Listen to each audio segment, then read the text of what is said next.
Hello and welcome to the Wednesday, November 18th edition of the TV on Basketball podcast with your host, TV. Very action-packed show for you guys. Lots and lots of topics we're going to be discussing.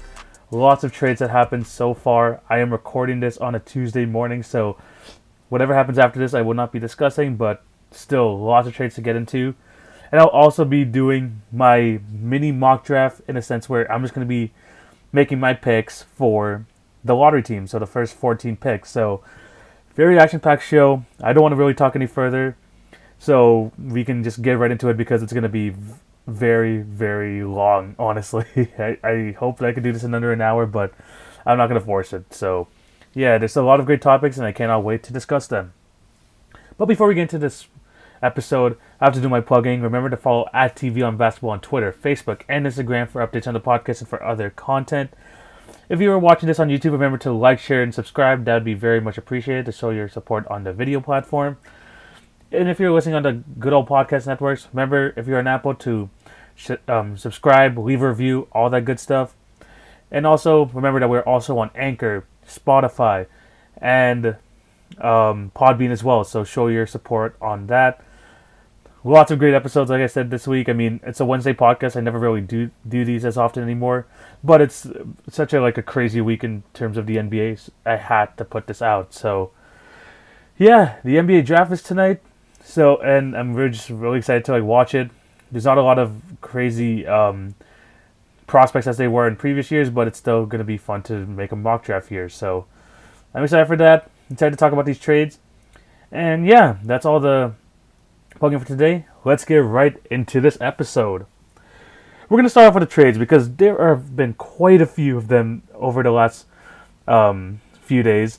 And the first one happening over the weekend is we have Dennis Schroeder being traded from the Oklahoma City Thunder to the Los Angeles Lakers in exchange for Danny Green and the 28th pick in this year's draft.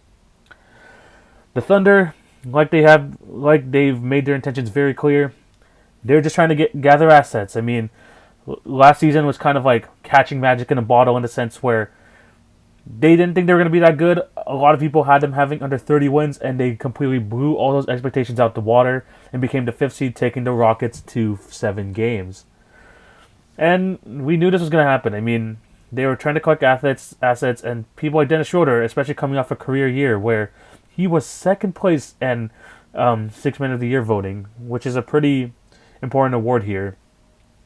They had to trade him away, and this package honestly didn't seem like a lot at the time, but I kind of understood it because as when I saw this trade at first, I'm like, really? That's all they could get for Dennis Schroeder, a second place Sixth Man of the Year? I mean, they got the 28th pick and Danny Green just so they can make the contracts work. I mean, it's a really good trade for the Lakers. I mean, a lot of reports are coming out that Rondo might not even return to the team, so it's good that they're getting a nice point guard replacement, someone who is a proven NBA vet at this point. And all they had to give up was, the 28th pick and Danny Green? So I was just looking at it and I'm like, why did the Thunder not get more for him? But it kind of makes sense now. I mean, after really thinking about it, having these the last few days, I mean, everyone in the league knew that the Thunder were selling. So they didn't have much leverage in terms of, trying to deal these trades because everyone knew they're trying to get as many assets as possible to move forward because they're basically, I'm not going to say tanking, but they're tanking. I tried to maybe find a nice way of doing it, but they're basically going to be tanking this year. And someone with Schroeder, I mean, averaging 19 points a game and 4 assists, you think that he would have more value, but there's still a lot of questions around his contract, which is $15 million if he's worth it. And it's just like I said, they just didn't have the leverage. So I mean, it was a good trade for the Lakers to bring him in, and for the Thunder, just continue to gathering the assets because they have, I believe, 17 picks over the next 6 years, which is absolutely crazy. And I think that the Thunder are in prime position to really make some big moves over the next few years to really be a great team once again. But this wasn't the only trade they ended up doing. They traded Chris Paul. Yes, Chris Paul finally gets traded away from the Oklahoma City Thunder, and they trade him to the Phoenix Suns. The trade details include CP3 and Abdel Nader going to the Phoenix Suns in exchange for Kelly Oubre, Ricky Rubio, Ty Jerome, Jalen Lecque, doesn't really, I don't know how to pronounce it, a 2020 and a 2022 unprotected first round pick. The Suns finally got their point guard. I mean, this has been something they've been longing for in the Devin Booker era. They haven't really gotten that like consistent point guard. I mean, Ricky Rubio is probably the best one he had, but they need to upgrade that position. They bring in Chris Paul. This makes the Suns team. I don't care what y'all say. This makes them a playoff team. This definitely makes them a playoff team, and they could really be a dark horse contender if and only if. And this is what I've been saying like in past podcasts. It all depends on DeAndre Ayton's development. He's a good NBA player, but he hasn't lived up to that number one pick moniker. And if he takes that next step this year, maybe becomes a near 20-10 type guy, the Suns could be dangerous, man. They could definitely be a dangerous team. And if you look from the Thunder's perspective from this, I mean, look, if you told the Thunder that they were able to get a first-round pick, two pretty solid assets in Oubre Rubio, along with two, just young prospects in Jerome and Jalen, they would take it. They honestly would have taken this trade. And this has to do a lot with what Chris Paul has been able to do this season, proving that he still has a couple years left of him being a top point guard in this league. And because of that year, that made him expendable and actually like really raised his trade value. And the Thunder got a really good package in return. I mean, whether they want to keep Oubre and Rubio, it's really up to them. I mean, they are not too old, but at the same time, they don't really fit the timeline of their young guys. But they are assets that can be helpful for other teams, and they can use that to get even more assets. So I think that this is a good trade for both sides. I mean, what really sucks here is that Chris Paul and his career winding down, I was hoping he would be on the Lakers just because he can have a chance at a championship. I don't think that that's really going to be the case on the Phoenix Suns. So his championship window is like slowly closing, which is highly unfortunate. But, the Suns get significantly better with this trade, not giving up too much. And I really think that it was a really good trade for both sides. I mean, Sam Presti has been the GOAT at just getting assets. And I seen this tweet on Twitter saying that this is basically the way that the Celtics have kind of built their team, and this could be this could be like what the Thunder need to like really push forward in this rebuild. And like I said, 17 first round picks in 6 years. It's going to be very interesting to see what the Thunder could do, because we know that they're really good at drafting. We know that they can make moves, so we're going to have to see how that plays out. So yeah, the Thunder made a lot of good moves, and they're the ones that are really like kind of benefiting from the situation. But let's talk about a team where they traded one of their best players in franchise history to, and now they're an absolute dumpster fire at the moment. The Houston Rockets, I don't know what's happening with their team, but all of a sudden over these past few days, everyone has something to say about the Rockets. All their players. I mean, Westbrook apparently wants to leave. Austin Rivers had some gripes against the team. PJ Tucker, Daniel House, and now even James Harden has all expressed some sort of discontent with the franchise. And this has led to lots and lots of rumors, especially in terms of their two stars, Russell Westbrook and James Harden. This is what happens when you have two ball-dominant guards. I mean, I don't know what to say. James Harden, one of the highest usage players in NBA history. Not in the league today. One of the highest usage players in history. Pairing up with another one of those players in Russell Westbrook, who over the past few years have, just like Harden, one of the highest usage rates. They're just not going to work. That's just not the way they play. And what sucks in this situation now is that the Rockets have digged themselves a hole. They invested a lot of money on Eric Gordon, who I didn't even mention off the top.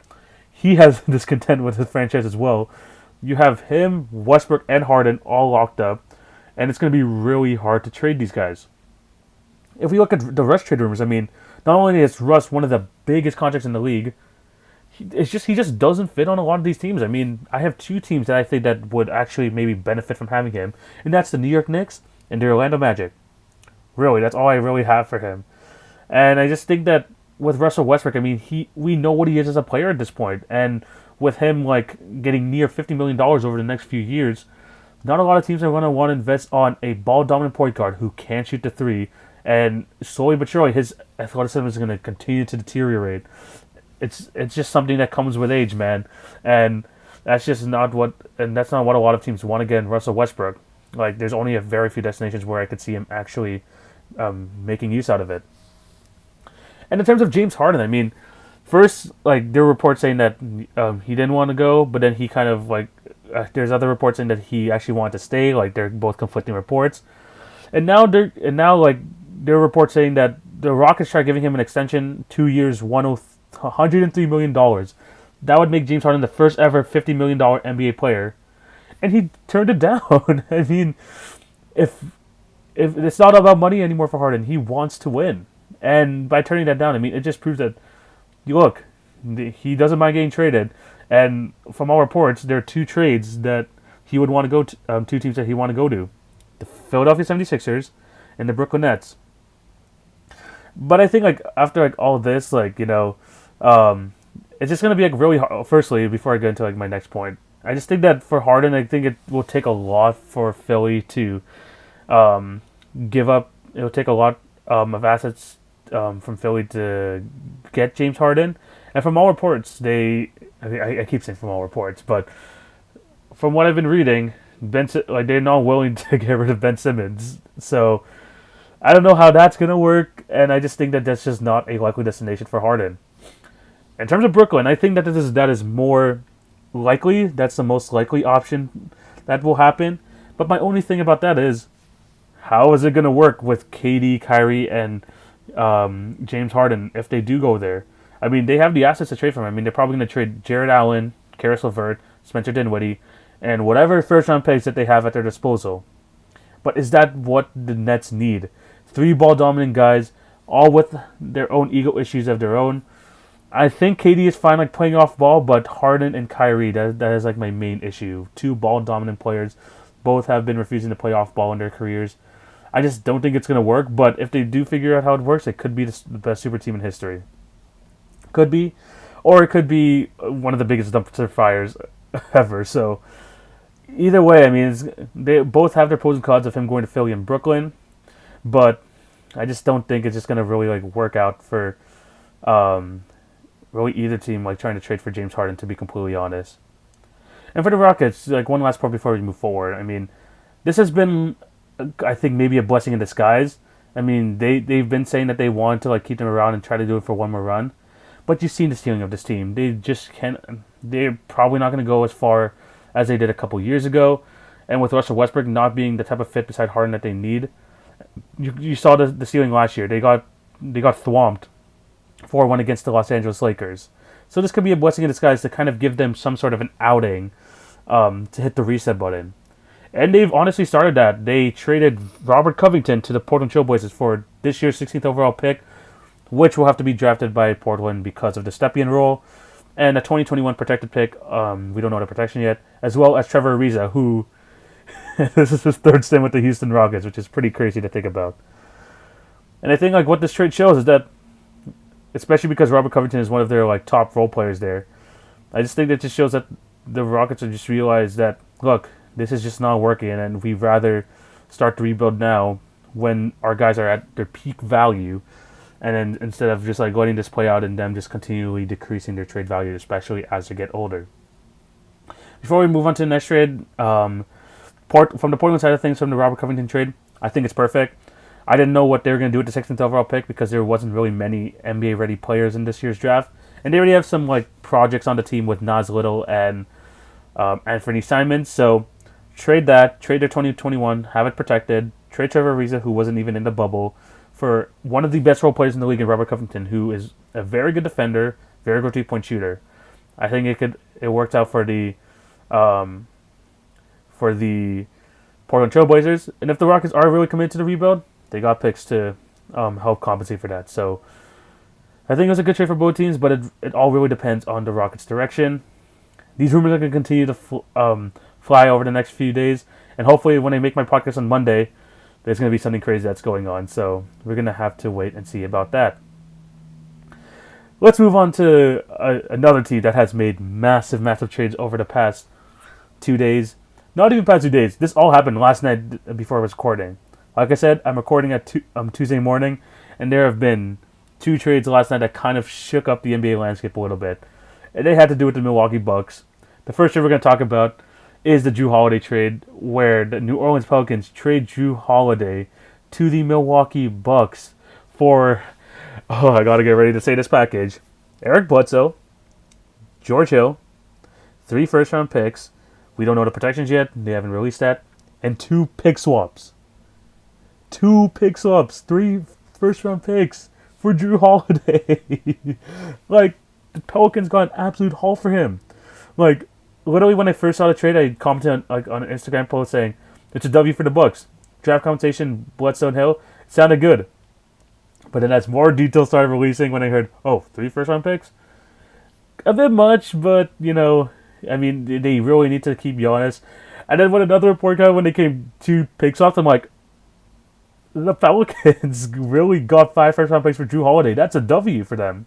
That's an absolute W for them. I mean, Drew Holiday is not in your future plans, and you were able to just get basically the Milwaukee's future. They really did. And really, those picks could be juicy, especially if Giannis does leave. From all reports, he is going to sign a Supermax contract soon, but at the same time, it's still first-round picks, and they're still going to be assets. In terms of Bledsoe and George Hill, I think if he is willing to be that veteran guy on a young team, I think he could be really good for the Pelicans. But Bledsoe, man, he's just not going to fit. He's just not going to fit. I've talked about in the past how I think that he's a very good defender, one of the best guard defenders, but he just doesn't fit with Giannis because of their very conflicting play styles. And I think it's even a worse fit with Zion Williamson, to be completely honest. So having a backcourt of him and Lonzo Ball, it's just not going to work, man. It's just really not going to work. Unless he takes a bench role, which I don't think Bledsoe is really trying to do at the moment. But I just think that the Pelicans have a chance to trade him at some point, and I think that he could be a good asset for a different team. But at the same time, the Pelicans got what they needed in the 5 first-round picks. But the Bucks got what they needed. They needed to show Giannis that they were serious about winning the championship, and they brought in one of the most respected guys in the league in Drew Holiday, one of the best defenders in the league, which is not really which is basically the same thing that Bledsoe was giving you last year. But Drew is just a better shot creator, a better shooter, and he just has that type of game that fits with Giannis perfectly, absolutely perfectly. Was it excessive giving 5 first-round picks? Probably, but if they want to keep Giannis, if they get to the goal of winning the championship, it doesn't matter. They got what they needed, and like I said, he just fits perfectly as their starting point guard. And I think that him, along with Chris Middleton, Giannis, and Brook Lopez, I mean, Drew Holiday doesn't have much of an ego. He can kind of be that third option. He wouldn't mind it whatsoever, and he's just gonna be a really good player for this Bucks team. But they weren't done trading that night. They were also able to acquire Bogdan Bogdanovic from the Sacramento Kings, along with Justin James, in exchange for DJ Wilson, Dante DiVincenzo, and Ersan Ilyasova. I really like Dante DiVincenzo for the Milwaukee Bucks, and I talked about this with Critical Condition Sports on you're going to hear about it in Friday's podcast, but we thought that he was a really good piece for them, playing really well on the defensive end, and also has a bit of an offensive game to him. But I just don't think that really fits them anymore, and I think that's why he was able to be traded. And now they bring in their 3-point specialist in Bogdan Bogdanovic. Sure, the Kings get some nice young players in return with DJ Wilson and Dante DiVincenzo. I still don't know what's happening with the Buddy Hield situation. I thought that Bogdanovic was going to be kind of a guaranteed player that would stay with them. I guess that's not the case, so it's really going to be interesting what they do with Buddy Hield at this point. Maybe they might trade him for a pick and then just draft another 2-guard there, but I thought that really Bogdan Bogdanovic was going to stay with the Kings. I really was convinced that was going to happen. But I think this is a really good trade for the Bucks, because I think Bogdan Bogdanovic just fits that team perfectly. Imagine starting lineup: Holiday, Bogdanovic, Middleton, Giannis, Lopez. That's the best 5-man unit in the NBA, and I just think that it's going to, having Bogdan Bogdanovic on the team is someone who, like I said, another person that doesn't have an ego, who doesn't mind just spotting up in the court and hitting some shots on a friendly deal. I think that there's going to be some sort of sign and trade, but I think it's going to be a friendly deal at this point. And now the Bucks have honestly their best team that they've ever had, like in this at least in this millennium. And they went all in. They made the trades necessary, and I think, like I said, they have the best starting lineup in the league. But now it's time to see the results. They have the two-time MVP. They have an All-NBA player in Chris Middleton, an All-Star caliber player in Drew Holiday, a very good three-point shooter in Bogdanovich, and an All-NBA defender, an All-Defense player in Brook Lopez. This is your roster. No excuses now. They need to go further than they have been. They've built their roster so it actually works out a lot better now. Now it's time to see the results, and I'm very interested to see how the Bucks are going to do this year. And I just cannot wait for this new NBA season, man. It's already been a crazy off season, and this has just been honestly just the start. There's gonna be a lot more coming over the next few days, and I'm all here for it. Lots of crazy things that have happened. Leave your thoughts below on what you think of them, and yeah, I would like to debate on you on just some of these. What do you think they're good? What do you think they're bad? Leave them down below in here or on my Instagram page, or shoot me a DM. I don't mind debating sports and all that. But now we move on to my NBA mock draft. Just to give a little preface, I'm a draft noob. I don't watch much college sports. A lot of my college viewing is done during March Madness. Sadly, that couldn't happen this year because of COVID and all that. But I am here to talk about the NBA draft. I started this last year on my channel or my page. If you want to, it's somewhere deep into my page. If you want to see that, I might repost it again just so it kind of shows how wrong I was from last year. But this is going to be a very interesting draft this year. Not really a consensus number one pick. It's not a type of draft like last year where Zion and Ja were okay, these guys are 1 and 2. These guys are going to be absolute studs in the NBA. No questions asked. Here, it's a little bit different. You got a lot of players with a lot of upside, but they also have some very troubling downsides as well. So it's going to be very interesting to see how this draft plays out. I had to look at a lot of different mock drafts, a lot of different scouting reports, lots of different videos. I had to see some of their highlights. But I have compiled my lottery picks, basically the mock draft lottery edition. So I'm only going to be looking at the first 14 picks. I'm not taking into consideration if they're going to get traded or not. I'm just looking at these picks purely on the fact that, look, this team has a pick. This is what I think they should draft in this year's draft. So this is basically a dummy's guide to the NBA draft. I try to do as much research as I can, and this is the draft I have come up with. So let me hear that bell. Let's hear that draft bell right away. And we're going to go with the first overall pick. I am the Commissioner TV in the house right now. And with the number 1 overall pick, the Minnesota Timberwolves select LaMelo Ball out of the USA, who played for the Illawarra Hawks last season in the NBL. In a draft with no guaranteed star, you have to risk it here. And the Timberwolves are looking for a second guard to pair up with D'Angelo Russell and just a better playmaker to play up with Karl Anthony Towns. And LaMelo has that potential. I was looking at his game and stuff and just other type of player comparisons. And my player comparison for him is Jalen Rose, a tall guard who has good heading ability, underrated passing ability, who could be a streaky shooter in his own right. If we look at what LaMelo Ball does well, I mean, like I said, his frame, he's freaking 6'8". It's really hard to believe because I remember him a few years ago being shorter than Lonzo, but this guy grew. And now he's the tallest of all the Ball brothers. You have someone with elite ball handling and passing, a very good rebounder because, he's freaking 6'8", and he's a guard, and he plays the guard position, so he has a nose for the ball in that sense. He's athletic. He's good at he's a very quick thinker, so he can make decisions on the fly. Very good in the pick and roll, and I believe he has just the highest potential of anyone in this draft. But what you have to look at the weaknesses with LaMelo Ball. Inconsistent jumper. I believe he scored under 30% from the 3-point line in Australia.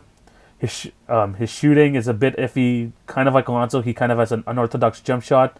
Not as bad as Lonzo when he first came to the league, but it's still kind of wonky in that sense. And just a defensive effort. I mean, a lot of things with like LaMelo Ball is that he kind of like cruises along and like just really wants to like do it on the offensive end.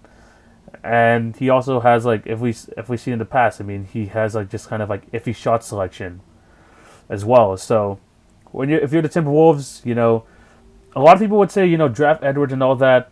But I'm going to talk about Edwards later and why I think that he shouldn't get drafted by the Timberwolves. And I think in this sense, you just have to go with the guy with the highest ceiling.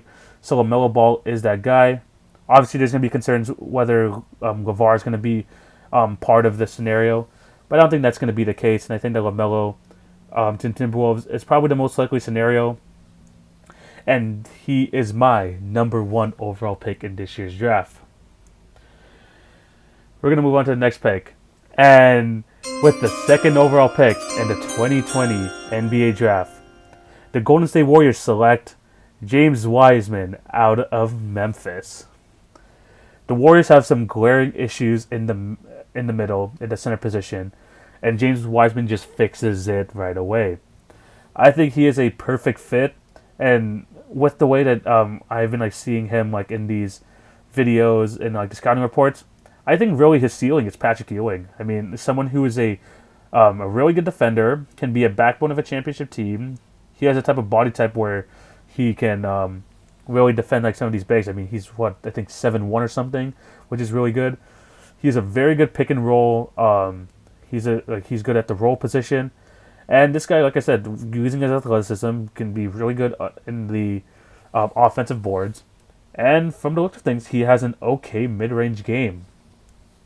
But the thing about like James Wiseman and why it's like kind of hard to convince yourself to go with him number 2 is that you barely got to see him in college. I mean, with the whole Memphis scandal and stuff like that, he barely got to play any games.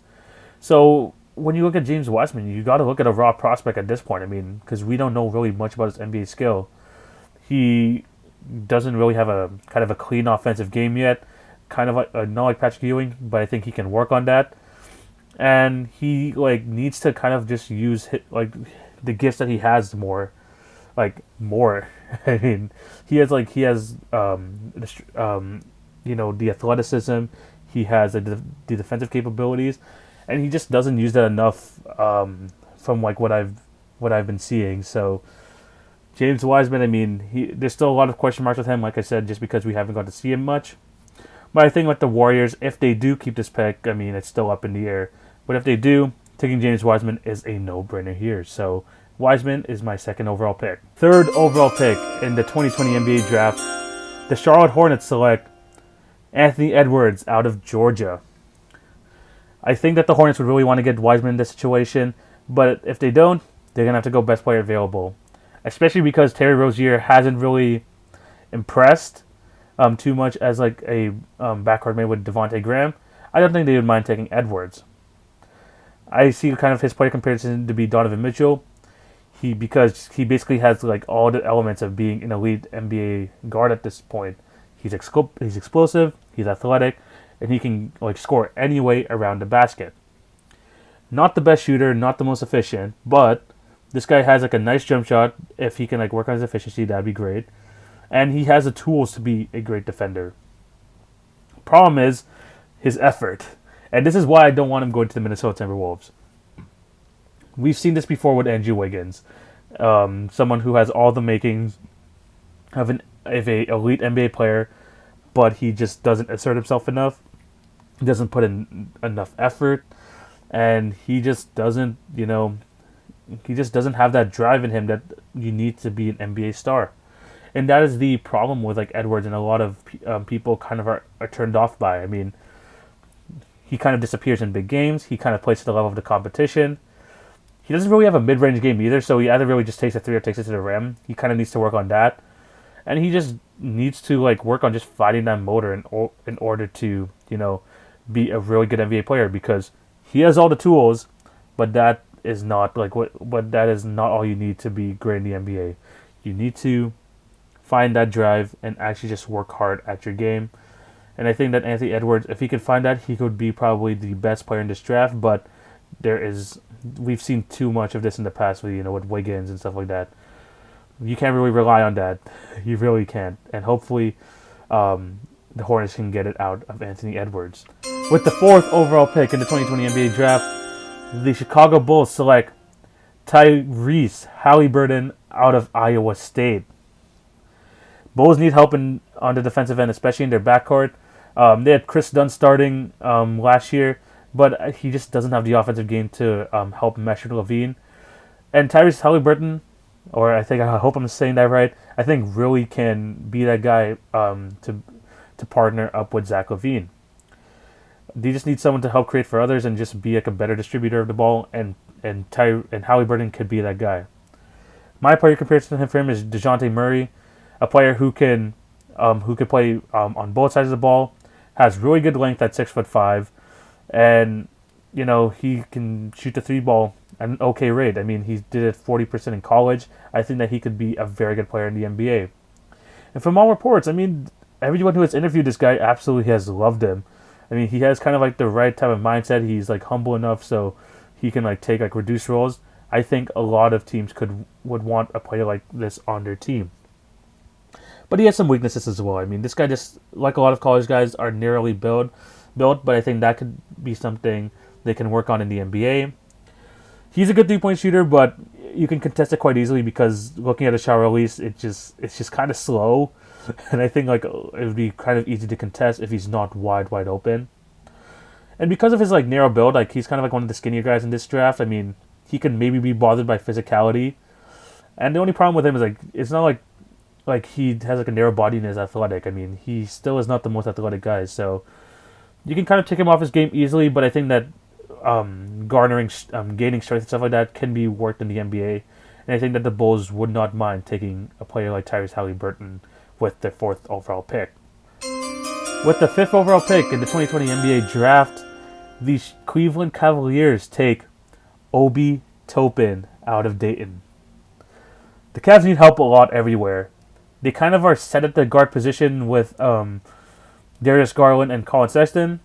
Whether I think that they're good pieces together are still yet to be determined. But they need some offensive help at the forward position to help with the guards. And that guy is Obi Toppin. I like to look at him as kind of the poor man's Amari Stoudemire. Pretty athletic. I mean, he led the NCAA in dunks in his junior season. He is probably the best scorer by far in this draft. He has kind of the wingspan to be a good defender, being 7 foot. He has high energy.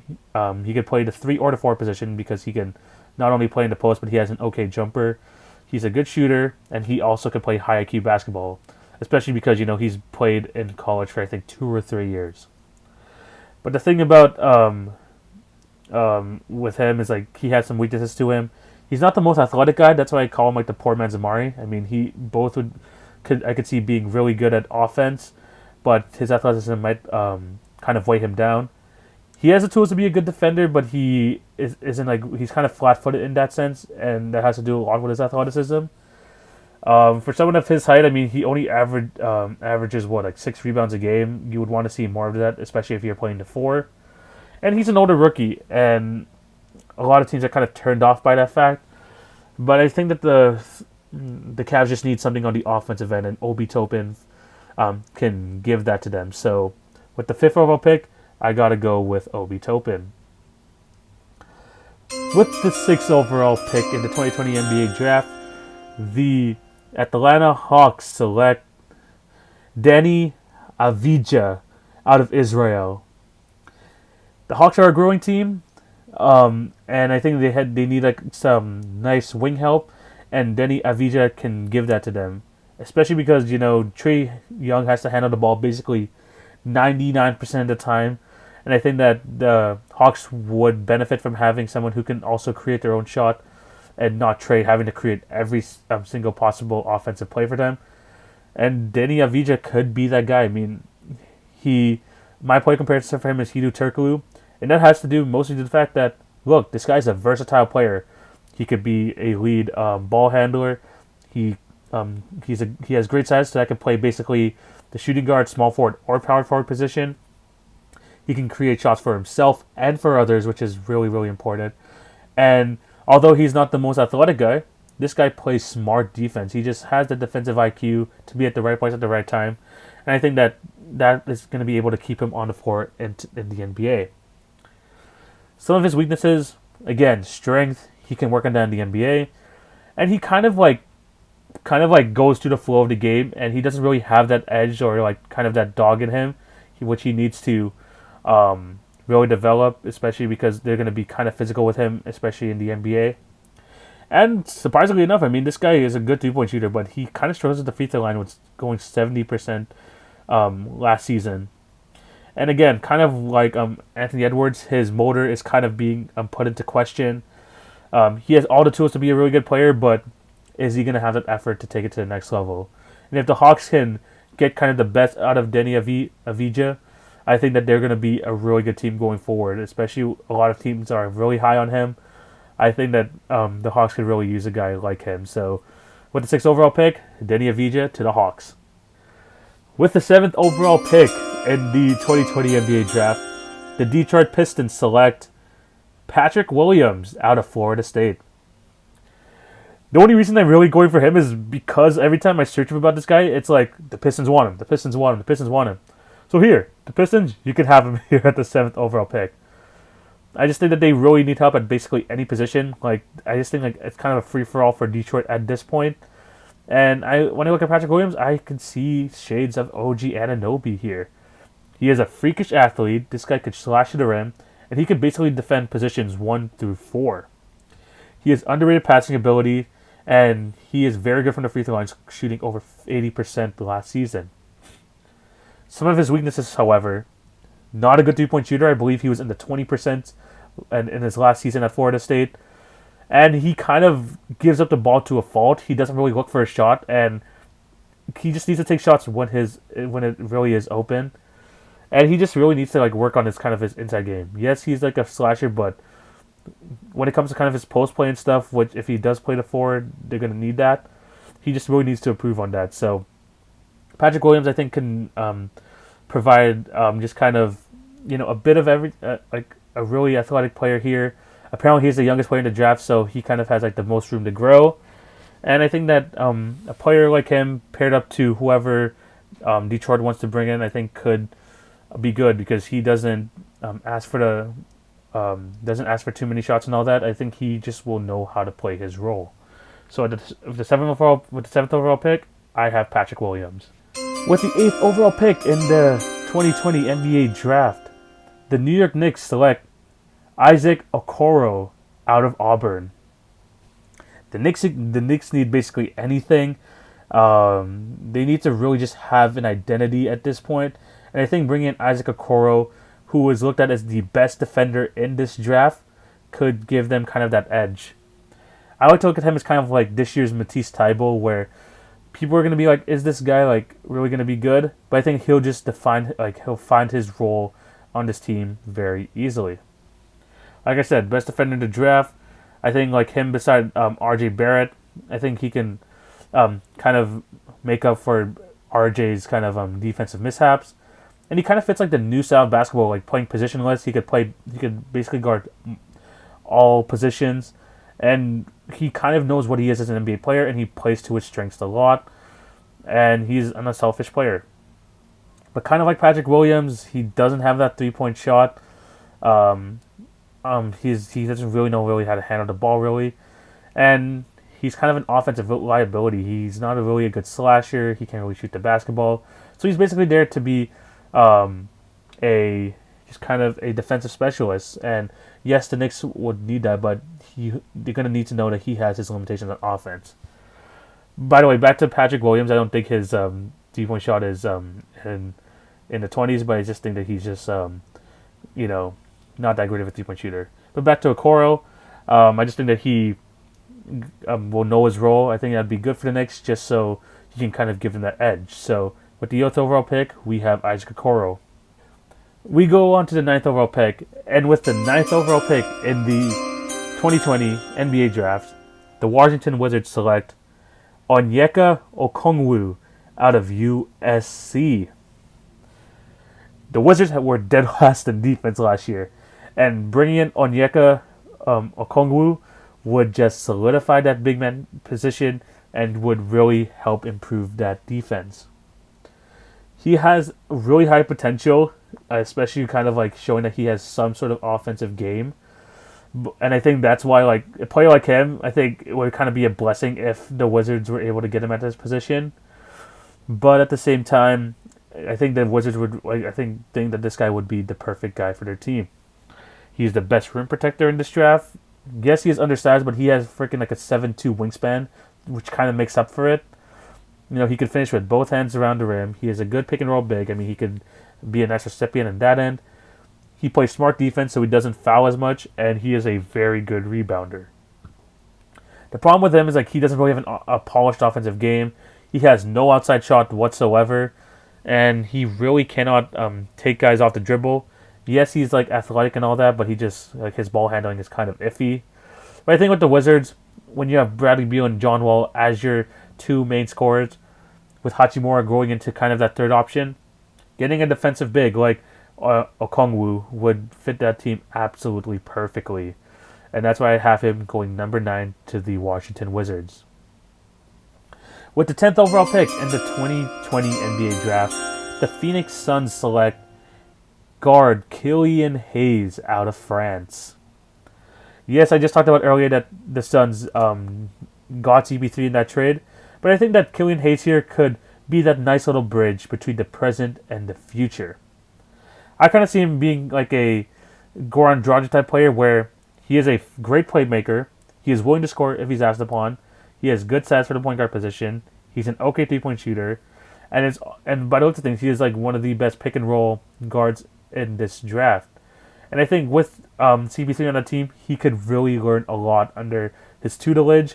And I think that he would be, like I said, a nice bridge between the present Suns and the future Suns.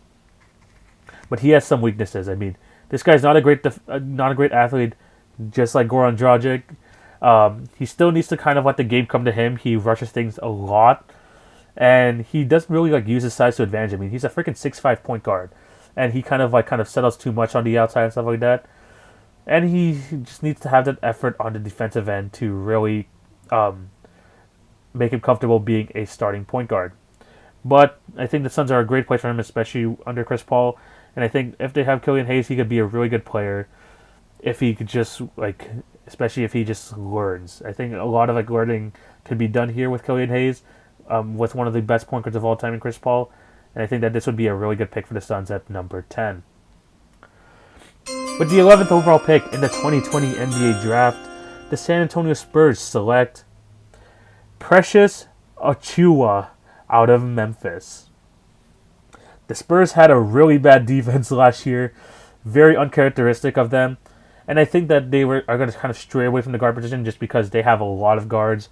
Derek White, DeJounte Murray, Lonnie Walker, Brent Forbes, and I think they really want to develop Keldon Johnson as their small forward.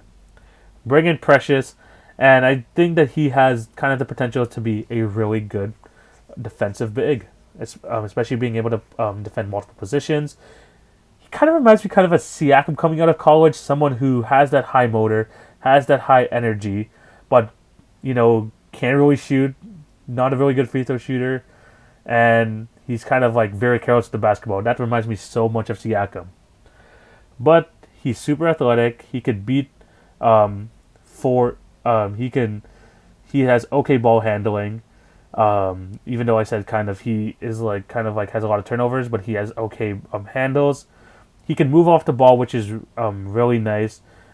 He could play the 4 position or be a small ball 5, and he just has versatility on the defensive end, which is perfect for today's NBA. Other things to look at with Precious, I mean, he is not a good free throw shooter, 55% from the field from the free throw line last year. And although he's a good defender, he kind of takes a lot of chances, especially going after blocks a lot. So he just needs to learn discipline in that aspect. But I think the Spurs just need to have someone be that defensive backbone for their future. And I think that Precious could be that guy. So with the number 11 overall pick, I think they're going to go with Precious Achiuwa. With the 12th overall pick in the NBA Draft, the Sacramento Kings are going to select Devin Vassell out of Florida State. With Bogdanovich out of the situation, And with Buddy Hield looking like he's going to be out as well, they're going to have to draft a 2 guard. Look no further than Devin Vassell. For all you old folks out there, he kind of reminds me of Kerry Kittles, the guy who used to play for the New Jersey Nets back in the early 2000s. I mean, he has a good size for a guard/forward. He is a very good 3-point shooter, has a high release so he can get the shot off. Very good rebounder for his position, and is a willing passer. The thing about Vassell here, though, is that he's more of a spot-up guy. I mean, he needs to really work on his isolation offense. He doesn't really have the athleticism to really explode to the rim, and he just doesn't really get to the 3-point line much. So when you have Devin Vassell, yes, he could play good defense and stuff like that, smart defense, but he doesn't have the athleticism to really help out his defensive capabilities, and he won't get to the line as much. So he's going to be a really good 3-and-D guy, in my opinion, in this league.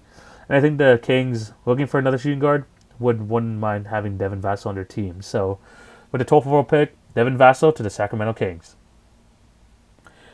With the 13th overall pick in the 2020 NBA Draft, the New Orleans Pelicans select Aaron Nemeth out of Vanderbilt University. I think with the New Orleans Pelicans at this point, I think a lot of their starters are set. I think now they just need some more specialty players to kind of fill out their roster. And I think that Aaron Nemeth could be that guy. I look at him as kind of like a slightly less version of Robert Covington, because both can shoot really good from 3. They have they're not the most athletic guys in the world, but they know how to use their length to be good defenders, and both can finish at the rim in good ways. The problem with Nemeth is that he doesn't really have a good passing ability. Just because he isn't that athletic, he doesn't really have that first step that a lot of small forwards need to have. He really can't create his own shot or create for others. And the problem with Nemeth, especially playing in Vanderbilt University, he hasn't really played much competition. From what I've checked on him, he's only played one top 25 team in the nation, which is Auburn. So you really don't know how he's going to be faring up against NBA competition. But I think that for the Pelicans, you just need to get players that kind of like help, Lonzo, Brandon Ingram, and Zion. And I think that Aaron Nemeth could be that guy. So at the 13th overall pick, I have Aaron Nemeth going to the Pelicans. With the final pick in the lottery, in the 14th overall pick in the 2020 NBA Draft, the Boston Celtics select Saddiq Bey out of Villanova. The Boston needs wing help. I really think that the Bostons have a very solid guard rotation with Wanamaker, Walker, Marcus Smart, and all that. I think they do need some wing help, and Saddiq Bey could be that guy, especially he's one of those older rookies who has played in college for a bit. I think he is probably one of the most NBA ready players in this year's draft. I kind of look at him as a poor man's Chris Middleton, just because he is a very good 3-point shooter, has an average of 40% from the 3-point line over his 2 years. He's a pretty good defender, to be completely honest, and he has the right build, being 6'8", playing the small forward position. But he's not very athletic. Just because he's an older rookie, there's not really much growth there. And he really does and lacks kind of the aggressiveness on the offensive end, and he really can't create for others. But Boston don't mind that. They have the shot creators. They have the ball handlers. And I think if they're not going to trade it, I think getting someone like Saddiq Bey would be great for their team. Mostly because of the fact that they have a bunch of picks, and I think they can use a lot of these guys to kind of fill out their bench. It's still very possible they're going to be able to trade this pick, but if they don't, I think Saddiq Bey would be a really good choice for them at the 14th position. And that is my NBA mock draft. Leave your thoughts below, what you thought of it. Like I said, I'm really a complete noob in terms of doing this, but I still did this last year. I think I was very accurate with my mock draft last year. I think my only really poor selection was having Bol go at the end of the lottery. He was selected in the second round, which is absolutely crazy to me still. But I think that from what I report, I think this is pretty accurate. Like I said, leave your thoughts below if you thought that some of these are pretty crazy. I think the one I might get some flack on is Onyeka Okongwu being at the 9th pick, just because he's a really good player with some high potential. Dropping to number 9 seems pretty unlikely. But I still think that this is going to be pretty accurate, and honestly, I'm excited to see what the NBA draft has in store for tomorrow. But I think this is where we're going to end today's podcast. Thank you guys for listening. Remember to follow at TV on Basketball on all my social media platforms, Twitter, Facebook, and Instagram. That'd be very much appreciated. If you enjoyed this video and want to see more of this content, remember to like, share, and subscribe on the YouTube. That'd be very much appreciated. And remember that we're on Apple Podcasts, Spotify, Anchor, and Podbean for all your podcast needs. All those links can be found in my link tree.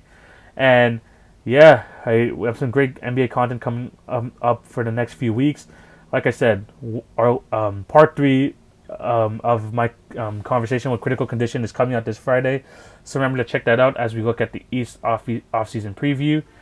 And remember to check out all the videos from this week.